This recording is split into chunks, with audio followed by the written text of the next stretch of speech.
Hello, ഇന്ന് നമുക്ക് പറമ്പിലൂടെ തേങ്ങയും മഞ്ഞളും കടന്ന് പോയാലോ? ഇങ്ങോട്ടേക്കാണെന്നറിയോ? എങ്ങോട്ടുമില്ല, ഒന്ന് പേരക്ക പറിക്കാം. രണ്ട് ഇണക്കുരുവികളെ പോലെ നിൽക്കുന്ന പേരക്ക നമുക്ക് പറിക്കാം കേട്ടോ. അതാ ഈ രണ്ട് പേരക്ക.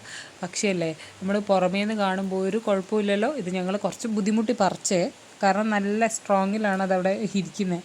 അപ്പോൾ പറിക്കാൻ കുറച്ച് കഷ്ടപ്പെട്ടിട്ടെങ്കിലും അത് നിങ്ങളിപ്പോൾ കണ്ടാൽ മനസ്സിലാവാതാ അത് കിളി കൊത്തിയിട്ടുണ്ടായിരുന്നു. അത് കണ്ടില്ല കേട്ടോ. അത് കണ്ടിട്ടുണ്ടെങ്കിൽ നമ്മളത് പറിക്കില്ലായിരുന്നു, അത് അവിടെ വെക്കായിരുന്നു. പക്ഷേ അത് നമ്മൾ പറിച്ചു പോയി.